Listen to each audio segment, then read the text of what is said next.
Fui una esposa infiel y engañé a mi esposo mientras él servía en el ejército. Quedé embarazada del esposo de mi amiga y oculté la verdad durante 13 años. Pero cuando mi hijo se enfermó, la verdad salió a la luz. Destruí a mi familia y todavía hoy lo pago. Si te gustan las historias de traición y venganza, dale like al vídeo, suscríbete al canal y activa la campanita para recibir notificaciones de nuevas historias. Soy Emilia. Tengo 44 años y he trabajado durante más de una década como profesora de literatura en una escuela privada en Querétaro. Durante 19 años de mi vida estuve casada con Hugo, ahora de 47 años, sargento del ejército mexicano, un hombre discreto, metódico, de voz suave y hábitos casi inmutables. Teníamos 2 hijos, Camila, de 22 años, estudiante de medicina, y Matías, de 17 en el momento de los hechos, y una casa sencilla, pero siempre llena de música, olor a café y risas en las cenas de los domingos. A los ojos de todos, éramos el modelo de estabilidad y respeto mutuo. Aquella familia que los vecinos elogiaron como ejemplo. Y conservé ese papel durante mucho tiempo. Me gustó la vida que construimos, pero con el tiempo se convirtió en un teatro con guiones repetitivos. Hugo era un buen padre, presente, llevaba a sus hijos al parque, ayudaba con los quehaceres, incluso cuidaba el jardín los domingos. Pero entre nosotros dos ya no había esa chispa. El afecto se convirtió en un hábito. El tacto, la obligación. ¿El sexo? Raro y silencioso. Y aún así, nunca me quejé. Me convencí de que esto era lo normal en los matrimonios largos. Fingí estar bien. Él decoró la casa con flores. Sonríe en las cenas familiares. Pero sentí, en el fondo, que algo dentro de mí moría en silencio. No es que Hugo fuera un mal hombre. Era honesto, trabajador y leal. El tipo de hombre que respetas, pero que no necesariamente deseas. Y lo respetaba profundamente. Pero con el paso de los años esa admiración se transformó en una tibia convivencia. Me sentí invisible aunque me vieran. Me oí decir las mismas frases, servir los mismos platos, escuchar las mismas historias del cuartel. Y en lugar de afrontar esto, comencé a anularme. La madre perfecta, la esposa sonriente, la maestra elogiada. Todas las máscaras que usé para ocultar el hecho de que ya no me reconocía. A veces me encontraba mirando por la ventana de la cocina, viendo a mi vecina salir a bailar salsa con su marido, y me preguntaba, ¿esto es todo lo que hay? ¿Es este mi único papel? ¿Ser el ancla de todos, mientras yo me hundo? Aunque los niños crecían bien, Hugo era un buen padre, la casa estaba ordenada y no había deudas. Algo faltaba. No era dinero.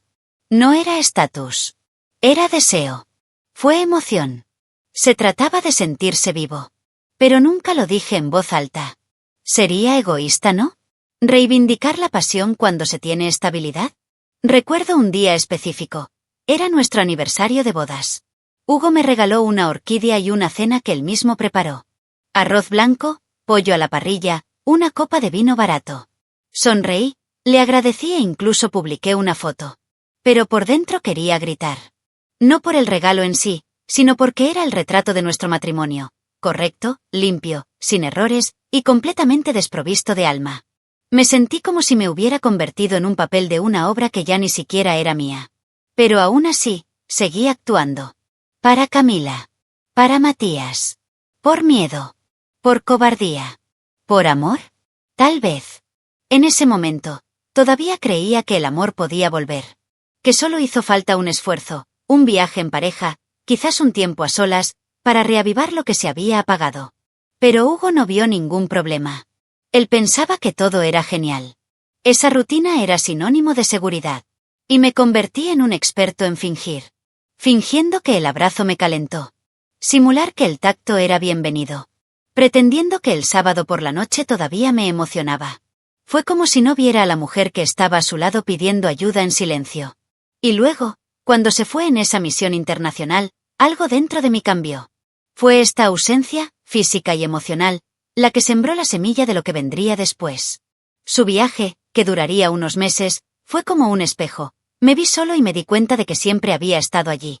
Y luego, con el silencio en la casa, los niños en el colegio y las noches demasiado largas, empecé a hablar más con Carolina, mi mejor amiga de la universidad. Vivía en Guadalajara con su esposo Esteban. Y fue ella quien me invitó a pasar unos días con ellos. Solo para descansar, dijo. Solo para encontrarme a mí mismo de nuevo. Acepté.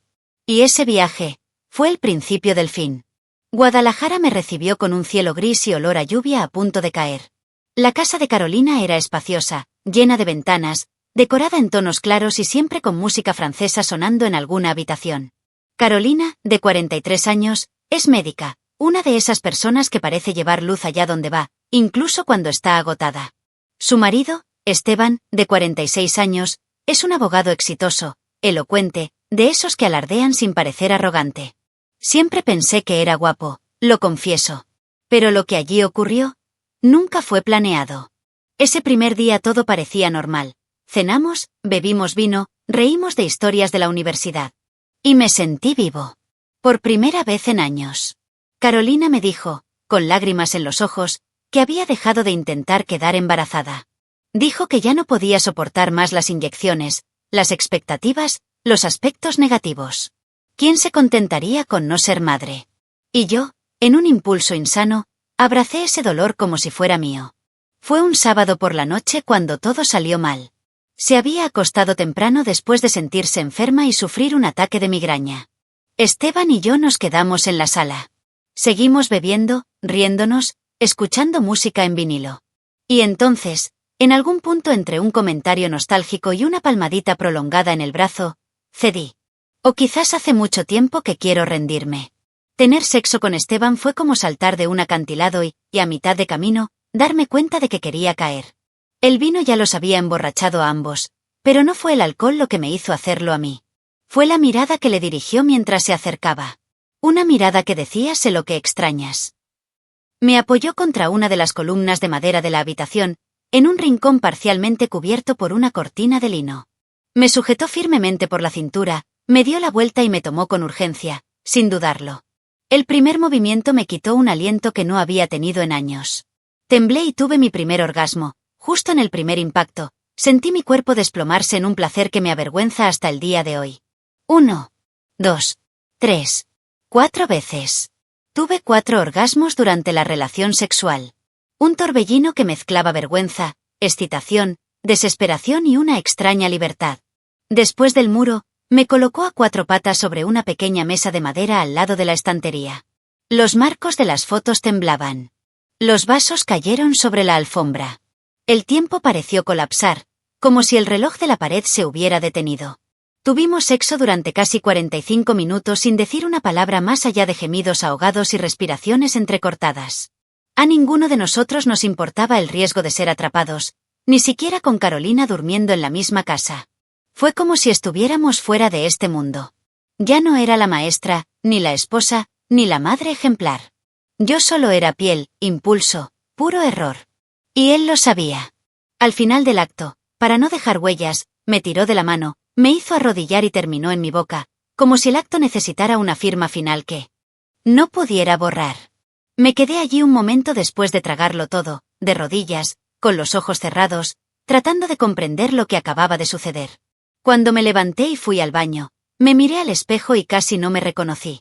Mi cabello estaba enredado, mi ropa estaba arrugada y mi expresión era la de alguien que había cruzado una línea sin retorno.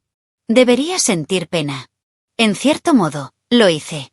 Pero también había una parte de mí que por fin se sentía despierta, satisfecha, casi sin fuerzas de tanto placer que había sentido y que estaba reprimida.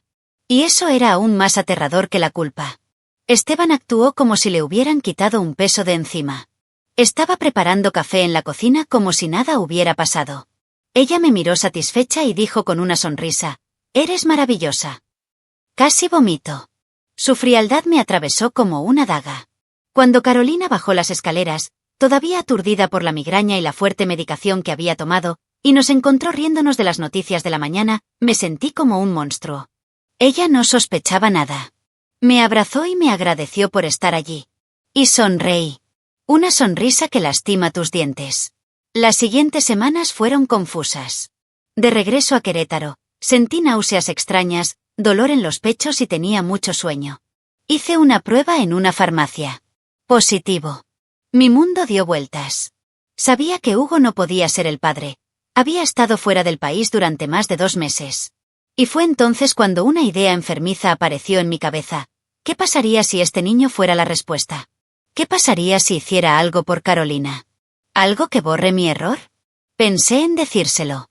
Pensé en decir que podríamos criar al bebé juntos. Pero ya era demasiado tarde. Ella estaba hasta el cuello en esto y cualquier verdad lo destrozaría todo. Así que elegí mentir. De nuevo. Le dije a Hugo, vía videollamada, que tenía una sorpresa. Lloró de alegría cuando le conté del embarazo. Es un milagro, dijo. Un regalo después de tanta distancia, ¿y yo? Yo también lloré. Pero no por emoción, sino por desesperación. Decidí mantenerlo en secreto. No por mí, pero para mis hijos. Para Camila, para Matías. Por esta vida que aún no había nacido y que ya cargaba con una mentira tan pesada. Pasaron los meses, la barriga creció y Hugo regresó a tiempo para el parto. Cortó el cordón, me besó la frente y dio gracias a Dios. Y en ese momento, enterré la verdad tan profundamente dentro de mí que casi la creí también. Matías nació fuerte, sano, con ojos oscuros como los de Esteban. Hugo no cuestionó nada. ¿Y Carolina? Incluso vino de visita, trajo un regalo, sostuvo al bebé en sus brazos y lloró. Quizás ella sintió algo. Quizás lo hayas notado. Pero no se dijo nada. Esteban me envió mensajes esporádicos. Es hermoso, escribió una vez. Los borré todos. Enterré cada uno en la carpeta mental que decía, nunca más. Pero la verdad, tiene garras. Y aunque parezca dormido, un día se despierta y exige ser escuchado. Matías acababa de cumplir 13 años cuando todo se vino abajo. Comenzó con fatiga y dolor lumbar, luego vinieron náuseas, vómitos y fiebre. Cuando la leve molestia se convirtió en una emergencia, corrimos al hospital.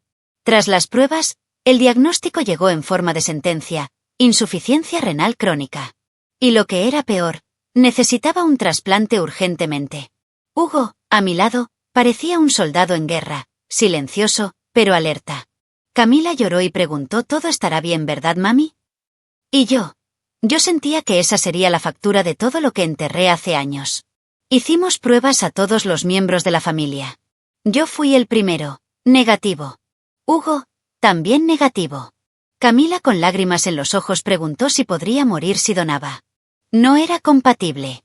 ¿Los abuelos? Ninguno de ellos serviría. Cuando el médico sugirió buscar parientes más lejanos, me encontré rodeado por el fantasma de la verdad. Pensé en Esteban. Pero no pude. Llamé a Carolina. Dijo que estábamos desesperados y que cualquier ayuda era bienvenida. Ella respondió que ella, Esteban y Diego podían hacerse la prueba para ayudar, así como algunos de sus familiares. Y allí, con voz temblorosa, dije: «Gracias». No sabía que su prueba sería la gota que colmaría el vaso de mi farsa. El laboratorio llamó al día siguiente. El médico nos pidió que habláramos en persona. Nos sentamos en la habitación reservada en la UCI. Hugo me tomó la mano, que ya estaba débil. El médico explicó: Diego era compatible con Matías. Muy compatible. El nivel genético indicó un vínculo muy estrecho, típico entre medios hermanos. Me quedé congelado. Hugo me soltó como si me ardiera la piel. Él no gritó. No pregunté. Él simplemente me miró como si viera un fantasma. Un silencio tan frío que casi deseaba poder oír una bofetada, un grito. Pero él simplemente miró hacia otro lado, se levantó y se fue. Sin decir una palabra. Me quedé solo con el médico. Intenté encontrar una excusa, una manera de negarlo. Podría ser un error. Yo pregunté. Él negó con la cabeza. Nuestros datos son fiables. Así que eso fue todo. 13 años de mentiras destruidas por una prueba de compatibilidad. Lo volví a ver, el error, aquel momento en Guadalajara, el deseo malsano, la ilusión de borrarlo con el silencio. Y ahora allí estaba, la verdad, desnuda, cruda, desenterrada en el peor momento posible. Matías necesitaba un riñón. Pero la donación vendría con una revelación que destruiría a nuestra familia. Esa noche, Hugo no regresó a la habitación del hospital. Durmió en el coche, o quizás ni siquiera durmió. Por la mañana, entró a la habitación de Matías como si nada hubiera pasado. Ella le sonrió y le peinó el cabello. «Todo estará bien, hijo». Observé desde lejos. Ella ya no era esposa. Fue precisamente la mujer la que destruyó lo que más valoraba, la confianza. Cuando Diego llegó al hospital para más pruebas, sentí que el mundo daba vueltas. El parecido entre él y Matías ahora era imposible de ignorar. La misma frente. La misma forma de sonreír con los ojos. El ADN simplemente confirmó lo que la sangre ya gritaba. Fue en ese momento cuando la contradicción me golpeó como un puñetazo. Meses después de ese viaje, Carolina me contó que, en un último ciclo de fecundación, había logrado quedar embarazada. Fue como un milagro, dijo, un regalo que llegó cuando ya no esperaba nada. Sonreí y dije que me sentía bendecida. Pero por dentro, tenía el estómago revuelto. Sabía que no era un milagro. Era Esteban. El mismo hombre que se acostó conmigo y semanas después dejó embarazada a su esposa. Un juego de ironía tan cruel que parecía escrito por algún dios sádico. Carolina no lo sabía. O fingió no saber. Cuando nos conocimos en el hospital, ella me abrazó fuerte. Dijo que estaba agradecida de que Diego pudiera ayudar. Tal vez por eso Dios lo puso en mi vida, murmuró. Quise decir la verdad. Pero Hugo apareció en el pasillo, con esa mirada vacía, y me tragué la confesión. Esa cosa era más grande que yo. Fue como ver el mundo desmoronarse en cámara lenta. La cirugía fue programada. Diego aceptó. Y comencé a morir poco a poco. Tras la cirugía, Matías se estaba recuperando bien. Todos elogiaron mi fuerza. Eres una madre guerrera, dijeron. Sonreí. Pero Hugo ya no me vio. No como mujer. No como compañero. A veces me hablaba con la misma frialdad con la que se dirige a un desconocido en el mostrador de la panadería. Y cada vez que Matías sonreía agradecido, yo lloraba sola en el baño. Por haberlo amado tanto, y, al mismo tiempo, haberlo construido sobre una mentira. La misma mentira que ahora corroía todo a su alrededor. Después de la operación de Matías, la casa que antes estaba llena de voces y pasos se convirtió en un santuario de silencio. Hugo no dijo una palabra más de lo necesario. Dormí en la habitación de invitados, a veces ni siquiera iba allí, iba al cuartel o volvía tarde. Yo seguía haciendo todo por nuestro hijo. Compraba medicinas, preparaba sopas que le gustaban a Matías y conseguía resultados de exámenes. Pero conmigo ya no quedaba ni rastro del hombre que una vez me amó. Él no gritó, no me golpeó. Solo existía, ausente. Y esa ausencia era 1000 veces más dolorosa que cualquier ataque directo. Las mañanas se volvieron una tortura. Bebimos café en silencio. Matías, inocente, comentó sobre series y videojuegos. Camila, sin embargo, no pudo soportarlo más. Un día, durante la cena, tiró los cubiertos sobre la mesa y dijo, ¿alguien me puede explicar qué está pasando? ¿Creen que soy tonto? Me quedé congelado. Miré a Hugo esperando que me perdonara la vida. Pero él simplemente se levantó y dejó la mesa. Camila insistió. Él lloró. Él gritó. Y cedí. Lo conté todo. Hablé de traición. De Esteban. Del embarazo. De la mentira. Todo. Sin florituras. Cuando terminé, me miró como si fuera un insecto. Camila se levantó de la mesa y se dirigió a su habitación, cerrando la puerta de un portazo. Él no quiso hablar conmigo durante días. ¿Y Hugo? Apenas me miró. Hasta que, una noche fría, tocó a nuestra puerta, mi habitación, y dijo, vas a decirle la verdad. Vas a decirle a Matías. Vas a decirle quién es el padre. Vas a decir que mintió. Vas a decir que hizo trampa. Intenté discutir. Pedí esperar. Todavía se está recuperando. Pero él se mantuvo firme. No me importa. Él tiene derecho a saberlo. Y tú tienes la obligación de decírselo. Su tono era helado, pero su rostro era como una piedra agrietada. La tarde siguiente, me senté con Matías en el porche. El cielo estaba gris, como si el universo reflejara mi estado. Intenté encontrar las palabras adecuadas, intenté hacerlo menos cruel. Pero Hugo me interrumpió. Él estaba detrás de mí, con los brazos cruzados, como una sombra. No lo romanticemos, dijo. Decir verdad. Y hablé. Ya comenté el error. De Esteban. Como lo escondí todo, Matías permaneció en silencio demasiado tiempo. Y luego preguntó, ¿entonces no es solo mi donante? Negué con la cabeza. Se levantó, caminó hasta el patio trasero y no regresó hasta la noche. Nunca he visto a un niño tan tranquilo.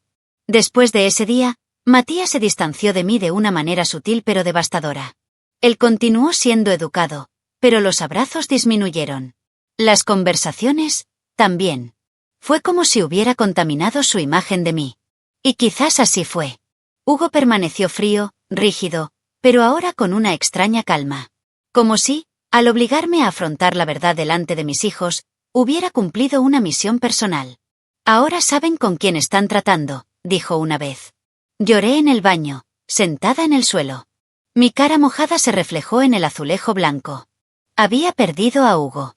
Pero ahora también estaba perdiendo a mis hijos. El dolor era constante. Y lo peor, merecido. Comencé a vivir como un intruso en mi propia casa. Mis pasos resonaron solitarios. Las cenas familiares han desaparecido. Las comidas eran individuales, como en una pensión para desconocidos. Camila solo respondió lo esencial. Matías evitó mirarme. Y Hugo era un juez que ya había dado su sentencia. Tendrás que vivir cada día de tu mentira hasta que se vuelva insoportable. Y tenía razón. Se estaba volviendo. Un día tras otro, dejé de existir en la memoria de mi propia familia. La recuperación de Matías fue lenta, pero positiva. Los médicos dijeron que el cuerpo estaba respondiendo bien al nuevo riñón y que lo peor ya había pasado. Me aferré a él como a un barco en alta mar. En casa, sin embargo, el ambiente era diferente. Largos silencios. Puertas cerradas. Hugo era puntual en sus tareas, presente al tomar su medicación, pero ausente en todo lo demás. Camila ya no dormía tan a menudo en casa. Y Matías pasaba la mayor parte del tiempo en su habitación, inmerso en vídeos y juegos. Yo era el fantasma que vagaba sin ser visto. Hasta que un día, Carolina llamó diciendo que vendría a visitarnos, con Esteban. Al llegar trajeron flores, regalos para Matías, hasta una tarta que hizo la propia Carolina. Estaba temblando por dentro. Hugo permaneció impasible. Los recibió a ambos con la misma cara con la que saluda a sus compañeros soldados. Él respondió buenas tardes y nada más. No ofreció café, no hizo conversación. Matías, sin entender la tensión, sonrió al ver a Esteban, tal vez sintiendo inconscientemente la conexión genética. Camila permaneció con los brazos cruzados todo el tiempo, sin ocultar su desprecio. En cuanto a mí, sonreí. Ella sonríe como un rehén que sabe que algo horrible va a suceder pero necesita mantener la pose. La visita duró menos de una hora. Carolina, siempre amable, notó la incomodidad y se despidió con un abrazo contenido. Esteban le extendió la mano a Hugo, quien no respondió. En lugar de eso, dijo, salgamos afuera. Pensé que era una tregua, un llamado a la paz. Pero Hugo cerró de golpe la puerta detrás de ellos.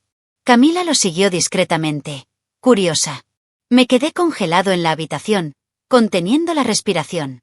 Y entonces, el sonido que nunca olvidaré, el chasquido seco de un puñetazo. Luego otro. Y otro más. Corrí hacia el jardín, pero Camila me detuvo. Déjalo. Él sabe lo que hace. Hugo golpeó a Esteban con furia silenciosa. Sin gritar. Sin ofender. Simplemente golpeó. El primer puñetazo le rompió la nariz.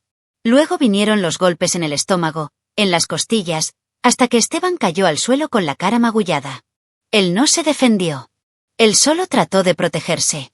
Carolina gritó, intentó intervenir, pero Hugo la empujó suavemente, como si quitara un obstáculo inútil. Camila, al lado, no movió un músculo. Cuando todo terminó, Hugo se secó las manos con un pañuelo, se volvió hacia mí y simplemente dijo, su parte está pagada. Esa noche, el sonido del baño de Hugo resonó como un trueno en la casa. Yo estaba sentada en la cama, en camisón, temblando. Cuando se fue, con la mirada todavía dura, le pregunté, ¿crees que eso solucionó algo? Y él respondió, ya pagó. Tu hora aún llegará. Lloré. Yo supliqué. Dijo que ya estaba pagando todos los días. Se acercó, me miró a los ojos y murmuró, todavía no. Y se fue a dormir a la habitación de invitados. La frase resonó como una sentencia. Mi infierno aún no había comenzado. Al día siguiente, Carolina envió un mensaje diciendo que llevaría a Esteban al hospital. Dijo que no lo denunciaría. Él sabe que se lo merecía, escribió. Nunca más pusieron un pie en nuestra casa. Y aún con la distancia, el daño ya estaba hecho. Matías preguntó qué pasó y le dije que fue un malentendido. Camila me miró como quien ve un ratón intentando escapar de una ratonera. Hugo fue directo, como un general dando órdenes, Guardaremos las apariencias hasta que Matías entre a la universidad. Después, cada uno podrá seguir con su vida. No me preguntó si estaba de acuerdo. Acabo de comunicarme. Dijo que todo sería por el bien del niño, para no destruir por completo la poca estabilidad que le quedaba. Pero entre nosotros, añadió, se acabó. En ese momento intenté protestar y decir que podíamos reconstruir. Me miró como si hubiera contado un mal chiste. Mataste lo que éramos. Y acepté. Porque en el fondo sabía que tenía razón. Las reglas eran claras. Dormíamos en la misma casa, pero en habitaciones separadas. Compartimos tareas prácticas, como padres trabajando en el mismo proyecto, no como pareja. Hugo me dejó claro que podía buscarlo si quería, pero sin cariño, sin emoción. Sexo mecánico. Nada más. Al principio pensé que solo me dolía. Que con el tiempo se iría ablandando. Me equivoqué. Cuando me acerqué a él por primera vez, con miedo, vergüenza y deseo mezclados, me saludó con la misma mirada con la que un extraño acepta un favor inconveniente. Fue rápido, sin palabras, sin tocar más allá de lo necesario. Salí de la habitación llorando, con la ropa interior todavía a medio quitar, como si hubiera cometido un delito contra mí misma. Pero volví otras veces. Porque era la única manera de tocarlo. Simular, aunque sea por unos minutos, que todavía existía algo allí. Y cada vez era lo mismo. Me acogía, me utilizaba, me remataba y se hacía a un lado. Sin beso. Ni una palabra. Fue como si nuestro matrimonio se hubiera convertido en un contrato frío con cláusulas de castigo implícitas. Y acepté. Como alguien que cumple una condena. Empecé a vestirme más, intentando despertar algo. Compré lencería que nunca me hubiera atrevido a usar antes. Preparé la habitación con incienso y luces tenues. Se dio cuenta, por supuesto. Y cedió. Pero su mirada nunca cambió. Era lo mismo que se le da a un objeto. Y eso me rompió más que los silencios. Una vez intenté besarlo en la mejilla después del acto. Él retrocedió como si le hubiera escupido. No me confundas, Emilia, dijo, levantándose y dejándome allí, desnuda y humillada. Lloré hasta quedarme dormida con las sábanas pegadas a mi cuerpo. La cama del dormitorio principal se ha convertido en territorio neutral. A veces me quedaba allí acostada cuando él no estaba. Podía olerlo en la almohada. Me encogí, abrazando el vacío. Y me pregunté si alguna vez volvería a mirarme de la misma manera. Pero yo sabía la respuesta. El Hugo que conocí murió el día que descubrió la traición. El hombre que quedó era otro. Alguien que me toleró, pero no me perdonó. Y el sexo se convirtió en otra forma para dejarlo claro. No fue placer. Fue un castigo. Mientras Matías se recuperaba y volvía a su rutina escolar, nosotros jugábamos a ser una familia feliz. Fotos de cumpleaños, cenas de domingo, conversaciones informales. Nadie de fuera sospechaba. Pero dentro de la casa, cada detalle gritaba. Camila lo sabía. Él nunca dijo nada, pero su mirada era una acusación constante. ¿Y yo? Sobrevivió. Un día a la vez. La mujer que una vez fui se había disuelto en el frío suelo de aquella casa. Solo quedó el cuerpo. Y la culpa. Siempre ella. Siguiendo cada paso, cada roce, cada suspiro. El día que Matías cumplió 18 años no solo estuvo marcado por tarta y velas.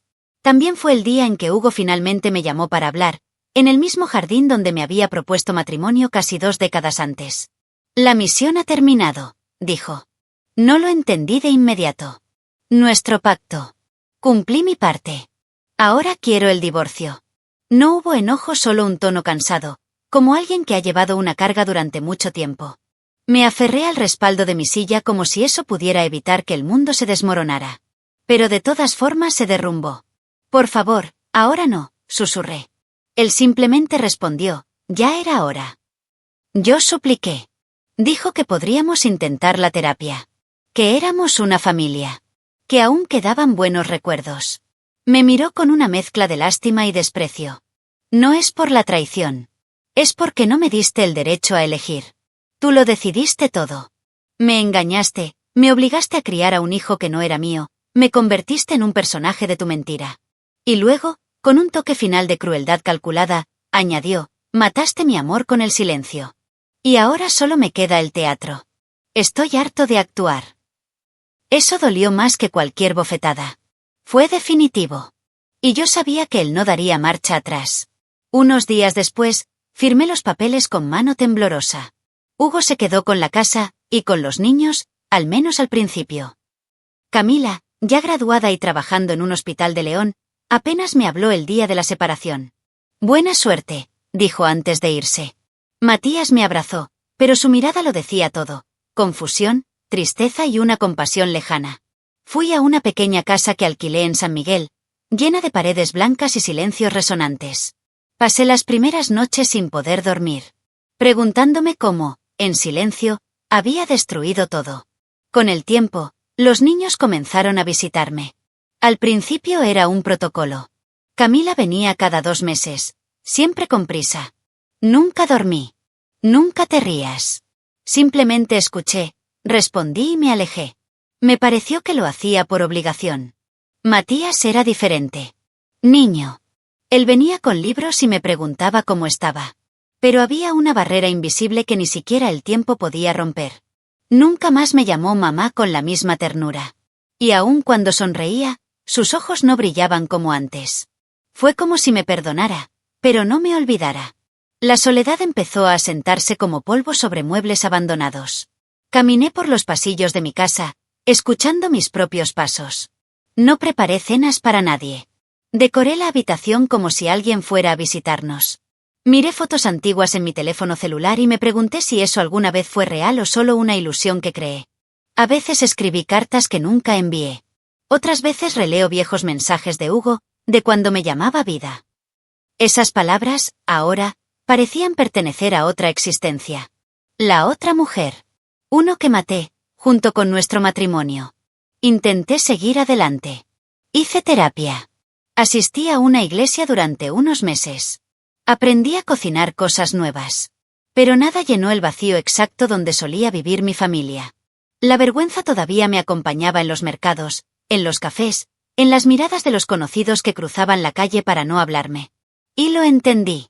Porque incluso yo evité mi propio reflejo. No fue solo el final de un matrimonio. Fue el final de toda una historia. Y allí, en la Casa Blanca de San Miguel, lo único que todavía me visitaba con frecuencia, era la culpa. Han pasado 2 años desde que firmé los papeles del divorcio. La vida continuó para todos, excepto para mí. Un día, mientras compraba en un mercado de San Miguel, me encontré con un excompañero de la escuela donde trabajaba. Entre saludos fríos y sonrisas forzadas, soltó, casi como si soltara una bomba sin querer: he oído que Hugo está con una mujer maravillosa. Parecen adolescentes. Fingí que no me importaba. Pero el estómago se revolvió. Llegué a casa, dejé caer mis maletas al suelo y lloré durante 2 horas seguidas. Luego me enteré de su nombre: Elena. Viuda, de unos 40 y tantos años, instructora de yoga y senderos naturales. Bella, bronceada, con esa especie de energía luminosa que parece conquistar a todos los que la rodean. Camila la adoraba. Comentó fotos de Instagram con emojis de corazones y flores. Matías, me dijeron, la llamaba su segunda madre. ¿Y Hugo? Él sonrió en las fotos. No es esa sonrisa contenida de hace años. Era diferente, abierto y despreocupado. Vi una foto de él con una mochila de senderismo, sin afeitar y con un perro a su lado. Ni siquiera sabía que le gustaban los perros. Poco a poco me enteré de que tomaba clases de mandarín, hacía caminatas nocturnas e incluso hacía paracaidismo con Elena en su cumpleaños. Fue como si con ella hubiera renacido. Y eso me mató en silencio. Porque mientras él aprendía idiomas y saltaba del cielo, yo aprendía a levantarme de la cama sin querer desaparecer. Mi mundo era pequeño. Mi ritmo, lento.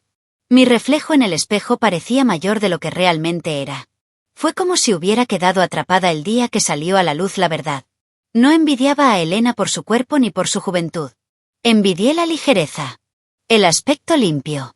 La forma en que Hugo la miraba, con orgullo, con curiosidad. Cosas que ya no tenía para mí mucho antes de la traición.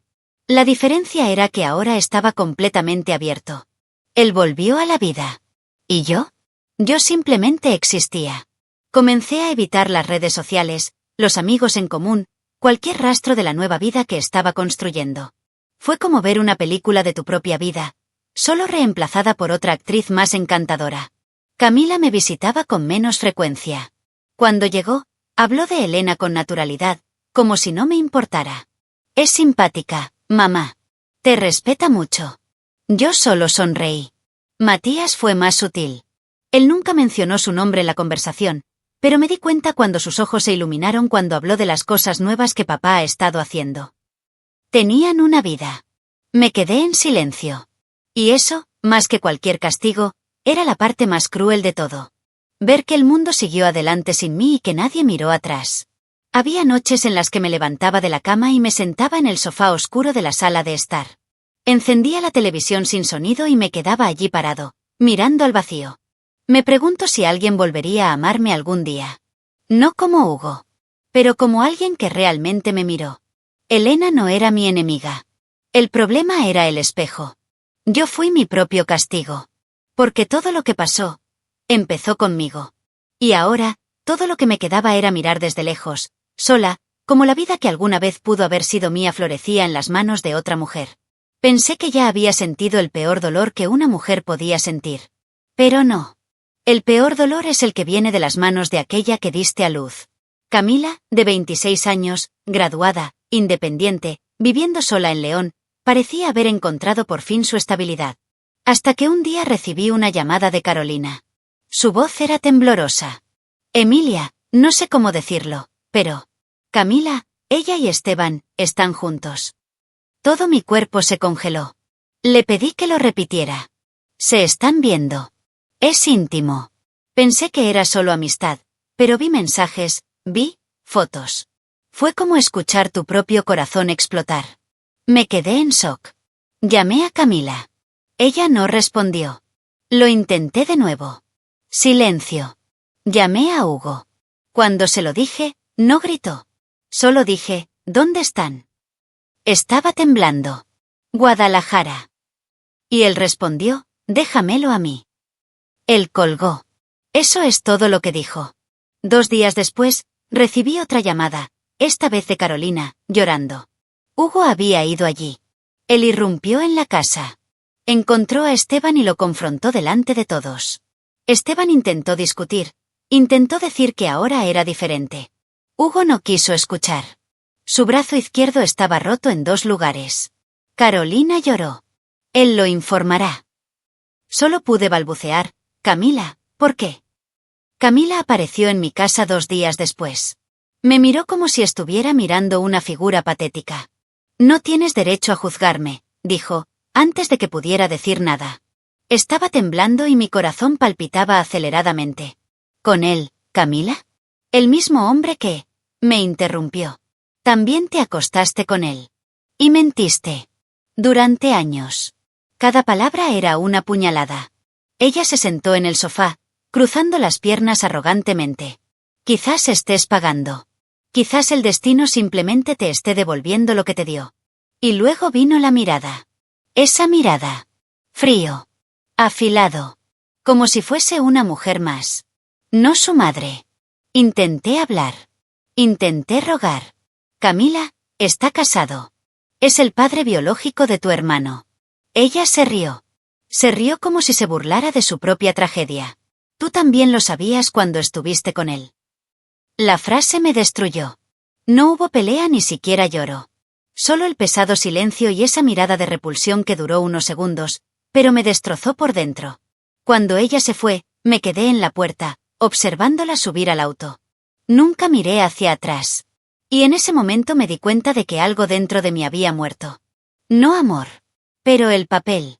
Ya no era madre. Hugo me llamó más tarde. Dijo que Camila estaba fuera de la casa. Que no quería verlo, ni hablar conmigo. Ella eligió, dijo. Ahora ocúpate de ello. Le pregunté si la culpaba. Él suspiró. Ella es adulta. Tomó su decisión. Pero el error empezó contigo. Esteban nunca se habría cruzado en nuestro camino si no fuera por ti. Y colgó. Una vez más, la culpa encontró su camino hacia mi pecho. Y se quedó allí alojado como una espina clavada en la tierra, imposible de sacar. Había perdido a mi hija. Definitivamente. Y lo que es peor, es posible que nunca pueda recuperarlo. Desde entonces no he recibido más llamadas. Ni de Camila ni de Hugo. Matías aparece de vez en cuando, pero ya no pregunta por Camila. Es como si la hubieran borrado del retrato familiar. ¿Y Esteban? No sé. No me importa. Carolina y yo nunca volvimos a hablar. ¿Y yo? Simplemente existo. No como madre. No como esposa. No como mujer. Como una sombra que camina cada día por las ruinas de decisiones que, al principio, parecían pequeños desvíos. Pero cuando se sumaron, crearon un abismo. Y ahora, hasta el eco de mi voz parece preferir el silencio. Deja tu opinión en los comentarios, dale like al vídeo y suscríbete al canal para recibir notificaciones de nuevos vídeos, y además nos ayudas a llegar a más gente y formar una comunidad. Aprovecha y mira una de las historias que están apareciendo a continuación sobre nuevos reportes de traiciones y venganzas. Hasta la próxima historia.